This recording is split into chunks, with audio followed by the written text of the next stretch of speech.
Justice के घर में जब 100 करोड़ रुपए निकले तो सरकार के किसी नेता की हिम्मत नहीं थी कि उस पे सवाल उठा सके। और माननीय धनखड़ जी वीपी होते हुए उन्होंने कहा कि इसके ऊपर एफआईआर दर्ज क्यों नहीं हो रही है।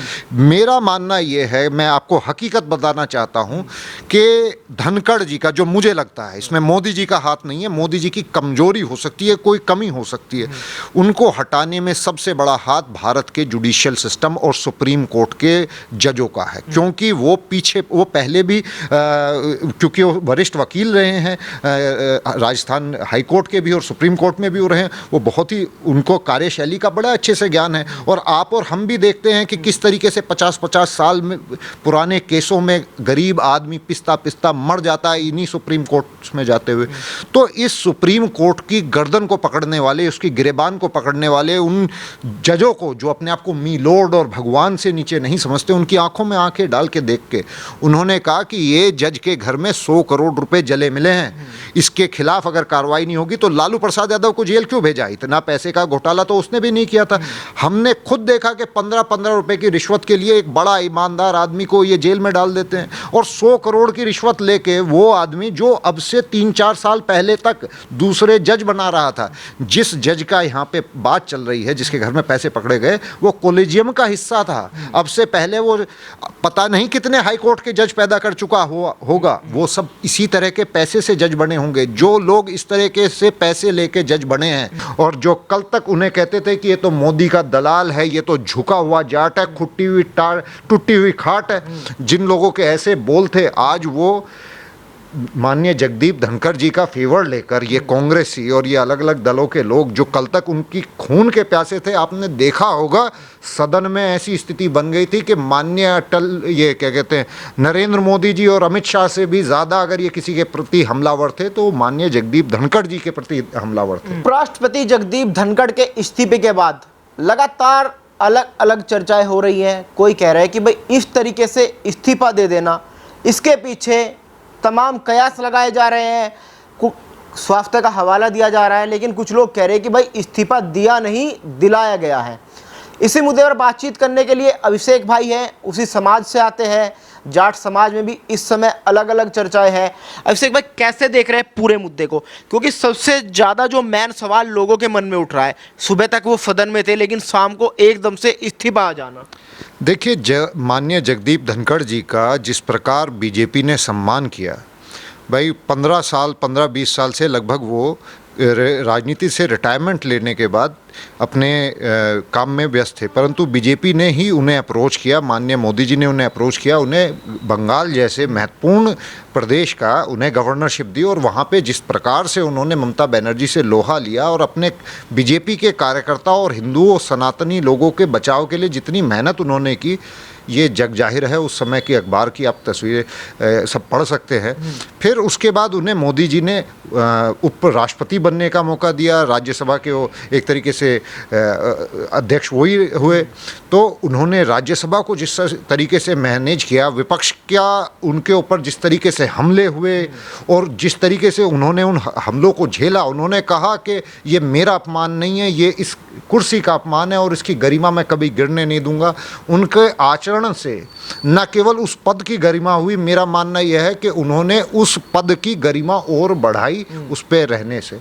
परंतु कोई ऐसा समझ में कोई और बात समझ में नहीं आती। केवल एक ये बात सबसे बड़ी एक विडंबना है कि उनसे अचानक से जो टाइमिंग है, उनसे जो ये जो उन्होंने एक तरीके से इस्तीफा दिया है, स्वास्थ्य कारणों का उन्होंने हवाला दिया। पिछले कुछ समय पहले उनकी एंजियोप्लास्टी की खबरें आई थी, ये भी खबरें आई थी कि वो नैनीताल में एक भाषण देते हुए वो बेहोश हो गए थे, ये बात मालूम है। परंतु अचानक से स्वास्थ्य कारणों का और अचानक से चले जाना, ये थोड़ा चौंकाने वाला है, थोड़ा नहीं बहुत ज़्यादा चौंकाने वाला। और इससे जो है दो ध्रुवीय एक तरीके से विचारधारा पूरे के पूरे देश में फैल गई। आप देख सकते हैं किस तरीके से वो अपोजिशन जो उनको हटाना चाहता था, पहले उपराष्ट्रपति जिसको हटाने के लिए विपक्ष ने प्रस्ताव लाया और प्रस्ताव पास कराने की कोशिश की, हालांकि वो हार गए और उनकी बड़ी बेइज्जती हुई। राहुल गांधी जैसे व्यक्ति जिनकी बौद्धिक क्षमता पे बड़ा शक किया जा सकता है, एक पार्ट टाइम पॉलिटिशियन है, जिस प्रकार से उन्होंने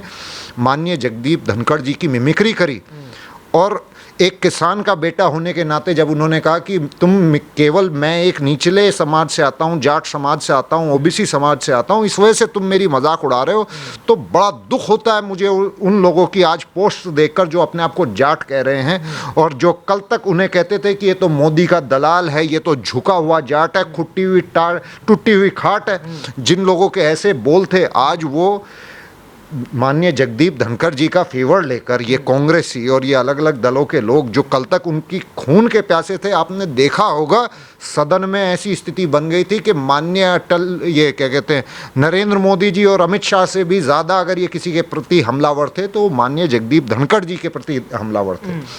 मेरे को बहुत से बीजेपी के जो समर्थक हैं वो ये कहते नज़र आ रहे हैं कि ये जो हैं सतपाल मलिक की पंक्तियों पे चल पड़े थे।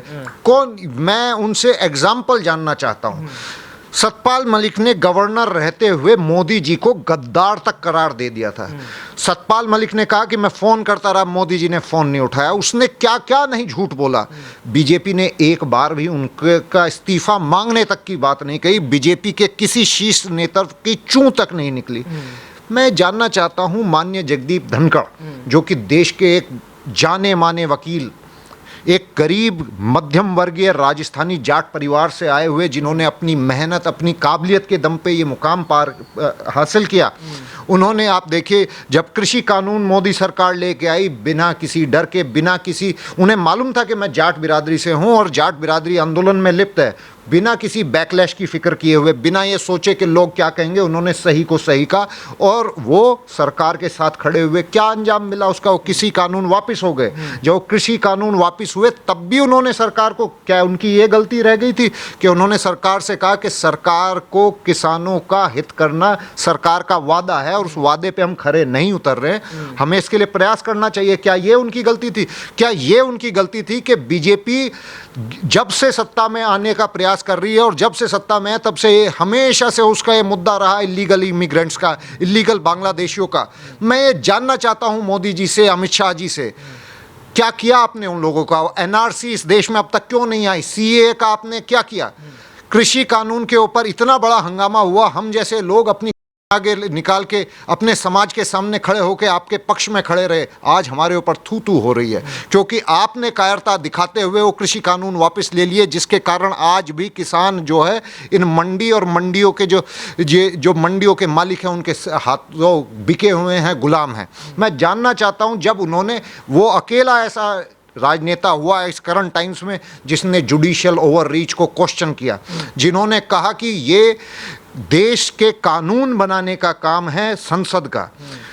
सुप्रीम कोर्ट और जितनी जजेस हैं ये केवल कस्टोडियन ऑफ लॉ हैं, मेकर्स ऑफ लॉ नहीं हैं। इस देश में सबसे पहले है जनता, जनता के बाद है पार्लियामेंट और सुप्रीम कोर्ट की अपनी एक मर्यादा है। सुप्रीम कोर्ट के जजेस जब साल में 160 दिन छुट्टी पे जा सकते हैं और कोई समर बेंच लगती है सुप्रीम कोर्ट में भी, तो वो किस हक से राष्ट्रपति या गवर्नर या किसी भी कर्मचारी को समयबद्ध तरीके से कार्य करने के लिए कह सकते हैं? ये बातें कहने की हिम्मत रखने वाले राजनेता को ये बीजेपी के कुछ लोग कह रहे हैं। मुझे अफसोस है, वो केवल हम जैसे बीजेपी देश के जो सच्चे नागरिक हैं, हमें आज यही लगता है कि बीजेपी सही एक तरीके से देश के लिए सही कर रही है, परंतु इस तरह का बिहेवियर अगर चलता रहा तो अफसोस जनता के बीच में आज विश्वास टूट रहा है। राकेश टिकैत भी कह रहे हैं कि भाई वो जाट थे, किसानों की बात करते थे, इस्तीफा दिया नहीं, मतलब दिलवाया गया है जबरदस्ती। मैं तो यहाँ तक सवाल पूछना चाहूँगा बीजेपी की सरकार से भी, प्रदेश सरकार से खास तौर से, माननीय योगी जी की सरकार से खास तौर से। माननीय टिकैत साहब बहुत बढ़िया आदमी हैं और उन्होंने किसानों की बड़ी लड़ाई लड़ी है, परंतु आपकी सरकार ना तो उनकी कोई मांगे पूरी कर रही है, और अगर वो सही बोल रहे हैं तो उनको आगे बैठा के उनके साथ वार्ता करिए, और अगर वो गलत बोल रहे हैं तो उनको जेल भेजने की हिम्मत करके दिखाइए। या तो टिकैत साहब के साथ वार्ता करिए, इस देश के किसान को जवाब चाहिए बीजेपी की सरकार से। या तो टिकैत साहब सही हैं या आप सही हैं। अगर आप सही हैं तो कानूनों को लेके आइए, वरना टिकैत साहब को बैठाइए और जो जो टिकैत साहब की मांगे वो मनवाइए। हम किसानों का हित चाहते हैं, हम किसानों के बच्चे, हम ये चाहते हैं। वजह क्या लगती है आपको इसके पीछे? क्योंकि लगातार सवाल तो ये उठ रहे हैं कि भाई वजह क्या है, क्योंकि वजह कोई नहीं समझ पा रहा, पूरा देश हैरान है। क्योंकि उन्होंने बात करी थी घुसपैठियों की, उन्होंने बात करी थी कॉलोजियम सिस्टम की, हर मुद्दे को उन्होंने जो है मंच से उठाया, डरे नहीं हो क्या उसी की कीमत उनको भुगतनी पड़ी? देखिए, ये बड़े अफसोस की बात है। मैं जाट बिरादरी का होने के नाते ये नहीं कह रहा, मैं कृषक परिवार से होने के नाते भी ये नहीं कह रहा, मैं इस देश का एक जिम्मेदार नागरिक होने के नाते कहता हूं कि जब एक वाइस प्रेसिडेंट लेवल का व्यक्ति इन तरह के मुद्दों को उठाता है, तो एक आम व्यक्ति, एक मिडिल क्लास व्यक्ति जो मेहनत करके टैक्स जमा करता है, जिसके टैक्स से ये देश चल रहा है, तो उसके मन में एक आस्था आती है कि यार कुछ सही होगा। ये जो इलीगल इमिग्रेंट्स हमारे देश के संसाधनों को नोच रहे हैं, चूस रहे हैं, खा रहे हैं, जो कि हमारी डेमोक्रेसी को इलीगल वोट्स बना बना के सैबोटाज कर रहे हैं, तोड़ने की कोशिश कर रहे हैं, उनके खिलाफ कोई एक्शन नहीं है। एक हमारे देश का उपराष्ट्रपति जब ये मुद्दे उठाता था तो एक उम्मीद जगती थी, मुझ में ही नहीं, देश के कोने कोने से जितने भी इंटेलेक्चुअल्स हैं उन सब के मन में उम्मीद जगती थी कि इतने बड़े पद पे आसीन व्यक्ति अगर ये मुद्दे उठा रहा है तो इस पे एक्शन ज़रूर होगा। पर अफसोस, उनकी जिस तरीके से विदाई हुई, ये बड़ा दुख का विषय है पूरे देश के लिए। परंतु मैं फिर भी एक बात कहूँगा, मोदी जी पे हमें भरोसा है। अब भी भरोसा है जी, मोदी जी पे हमें इसलिए भरोसा है, जो ये अखिलेश यादव, राहुल गांधी जिस तरह की बातें करते हैं। देखिए, मोदी जी एक बहुत ही ज़बरदस्त नेता है, उन्होंने देश के लिए बहुत कुछ किया, धारा 370 हटवाई है, पाकिस्तान को मुंह तोड़ जवाब दिया, अमित शाह ने रेड कॉरिडोर ख़त्म कर दिया। एक आपको याद होगा, जब तक बीजेपी की सरकार नहीं आई थी, भारत में कॉरिडोर हुआ करता था ईस्ट से लेकर वेस्ट तक, जिसमें कांग्रेस सरकार के केंद्रीय मंत्रियों तक को उन्होंने उड़ा दिया था, बड़े बड़े अधिकारियों को उड़ा दिया था। आज वो खत्म होकर 2-4 डिस्ट्रिक्ट के पॉकेट्स में कहीं बचा है, तो श्रेय जाता है। परंतु मैं फिर ये कहना चाहता हूँ, ये गांधी परिवार नहीं है, मोदी और अमित शाह गांधी परिवार नहीं है। आरएसएस और बीजेपी में मुझे एक ही फ़र्क नज़र आता है कांग्रेस के, कि यहाँ पे इन्हें भी जाना ही जाना है। परंतु कांग्रेस में और समाजवादी, इस तरह की जो परिवारवादी पार्टियाँ हैं, उनमें तो जो टॉप पे ये परिवार वाले ही हैं और यही रहेंगे। इसलिए मुझे मोदी जी, इस फैसले के पीछे भी कोई मास्टर स्ट्रोक दिखाई दे रहा है? देखिए, मास्टर स्ट्रोक उनके पक्षधर जो हैं वो तो सब कहते हैं। देखिए, आपका विश्वास, हर किसी की बात सुननी चाहिए, माननीय राहुल गांधी की भी बात सुननी चाहिए, अखिलेश यादव की भी बात सुननी चाहिए, ममता बनर्जी की बात सुननी चाहिए, ओवैसी जी की बात सुननी चाहिए, परंतु किसी का भी अंधभक्त नहीं होना चाहिए। जब तक मुझे ये विश्वास है कि नरेंद्र मोदी जी और उनकी टीम मोटे मोटे देश के हित में है, तब तक हमें उनका साथ छोड़ने का कोई कारण नज़र नहीं आता। नरेंद्र मोदी जी ने कभी भी किसी भी नेता की कभी बेइज्जती नहीं करी, और माननीय धनखड़ जी के लिए भी मुझे ये उम्मीद है, जिस प्रकार से वीके सिंह जी को, जो जनरल वीके सिंह थे, जब उन्हें मोदी नगर से टिकट नहीं दिया गया, गाज़ियाबाद से, तो उसके बाद उन्हें गवर्नरशिप दी गई थी। हालांकि धनखड़ जी काफ़ी बुजुर्ग हैं और वो जिस स्टेज पे पहुंच चुके हैं, उससे ऊपर की पोस्ट मिलना मुश्किल है, परंतु फिर भी मैं उम्मीद करूंगा कि कोई उनके लिए अच्छा कुछ उन्होंने सोच के रखा। सोशल मीडिया पे तमाम तरह की पोस्ट चल रही है कि भाई शुरू से बीजेपी जाट विरोधी रही है, तब तक अपना मतलब सीधा यूज करती है, उसके बाद दूध से मक्खी की तरह निकाल के फेंक देती है।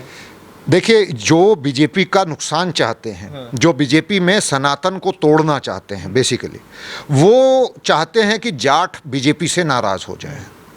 सही बात है, बीजेपी ने जाटों को कुछ नहीं दिया, जाटों के साथ बुरा किया। कैप्टन अभिमन्यु हरियाणा में, उनके नाम से इलेक्शन लड़ा गया, जीतने के बाद उन्हें साइड कर दिया गया। परवेश वर्मा, उनके नाम पे इलेक्शन लड़ा गया, उन्हें साइड कर दिया गया। सतपाल मलिक के ऊपर मुझे नहीं पता, भगवान जाने, इनको इतना भरोसा था कि वो कितने भी बुरे से बुरे काम करता रहा, पर उसको नहीं हटाया गया। ऐसे ही माननीय डॉक्टर संजीव बालियान, पूर्व केंद्रीय मंत्री, वो इलेक्शन लड़े, उनके साथ जिस तरीके से यहाँ पे विश्वासघात की स्थितियाँ आई संगठन के द्वारा, और संगठन में मौजूदा जिन लोगों को हटाया नहीं गया उनके द्वारा, उनको हरवाने की कोशिश करी गई, कोई कार्रवाई नहीं हुई। आज वो भी अपनी तरफ से जो कुछ लोगों के लिए करने की कोशिश कर रहे हैं। धनखड़ साहब का ये लेटेस्ट एग्जाम्पल है। तो ये तो है, पर मैं ये कहता हूँ, बीजेपी किसी जाति की पार्टी है ही नहीं, तो किसी को ये उम्मीद करनी ही नहीं चाहिए।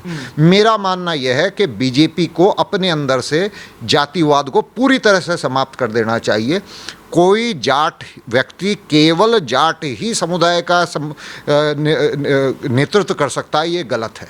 मेरा मानना यह है कि पुरुष हो चाहे महिला हो, किसी भी धर्म की हो, किसी भी जाति से हो, अगर वो व्यक्ति देश के प्रति ईमानदार है, जिसका कैरेक्टर खरा है, वो व्यक्ति मेरा नेता होने के लायक है। नरेंद्र मोदी जी पे भी केवल इसी वजह से भरोसा है, वो उनकी जाति से हमें कोई मतलब नहीं। तो यही बीजेपी को अपनी परिपाटी बनानी पड़ेगी। पर दुख के साथ ये कहना पड़ रहा है कि बीजेपी में अभी भी ये देखने को मिलता है कि जातिवाद की राजनीति हावी है। उपराष्ट्रपति की दौड़ में किसको देख रहे हैं? किसको लगता है कि आने वाले समय में उपराष्ट्रपति बनाया जा सकता है? तमाम नाम चल रहे हैं मीडिया में। देखिए, नाम तमाम चल रहे हैं, पर मेरा मानना यह है कि वैसे तो बीजेपी में हम जिसका नाम दे देंगे वो बनेगा नहीं। मीडिया में जिसका नाम आ जाता है वो बनता नहीं है। नीतीश कुमार जी को अगर ये बना दें तो बिहार में इनको थोड़ा फ़ायदा मिल जाएगा। इनको अगर उस तरफ बढ़ें तो बहुत बेहतर है। मेरा तो ये सुझाव है, मेरा कयास लोग नहीं। ये भी कह रहे हैं नीतीश कुमार तो पहले ही बुजुर्ग है, अगर वो अस्वस्थ थे तो नीतीश कुमार तो पहले ही बुजुर्ग है। नीतीश कुमार जी को जब तक सीएम का पद, या तो उन्हें सीएम का पद दीजिए या उससे ऊपर का पद दीजिए। वैसे तो पीएम के दावेदार रहे हैं हमेशा से, पर वो वीपी से कम में मांगेंगे नहीं जी। अच्छा, क्या लग रहा है कि जिस तरीके से इस्तीफा दिया गया उसके बाद कोई इस पद को भरपाई कर पाएगा? कोई इतनी निडरता से सवाल उठा पाएगा? आज तक के इतिहास में जब से भारत आज़ाद हुआ उससे लेके अब तक मैंने काफ़ी पढ़ा, भाई ये उपराष्ट्रपति ये राष्ट्रपति हुए। मैं नहीं मानता माननीय धनखड़ जी का जिस प्रकार का कार्यकाल रहा, जिस तरीके से उन्होंने, अब देखिए एक जस्टिस के घर में जब 100 करोड़ रुपए निकले तो सरकार के किसी नेता की हिम्मत नहीं थी कि उस पर सवाल उठा सके। और माननीय धनखड़ जी वीपी होते हुए उन्होंने कहा कि इसके ऊपर एफआईआर दर्ज क्यों नहीं हो रही है।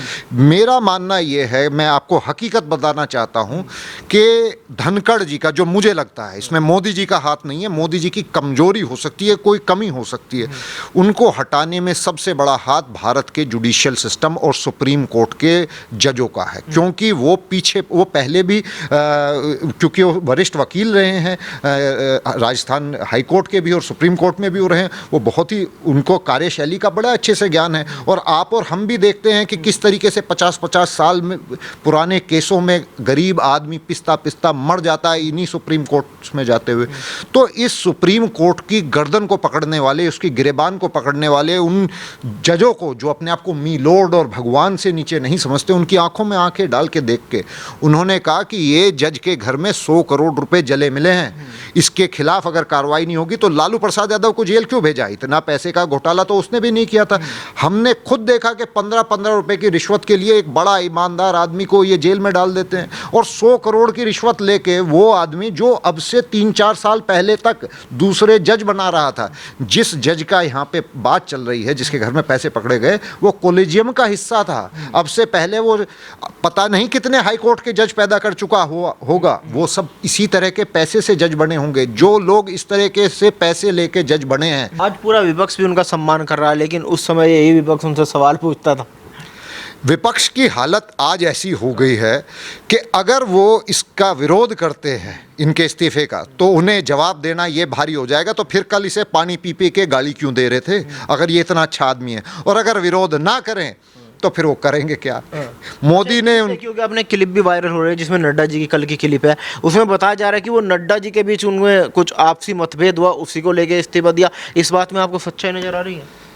देखिए, आप और हम बहुत दूर से देखने वाले लोग हैं। हम तो पार्टी और संगठन जो बीजेपी है उससे कहीं से कहीं तक जुड़े हुए भी नहीं, हम तो दूर से देख सकते हैं। हमने देखा कि सभापति महोदय जब राज्यसभा चल रही थी तो उस समय एक बार नड्डा जी ने विपक्ष के लोगों को ये कहा कि कुछ भी बोल लो, ये रिकॉर्ड में नहीं आए।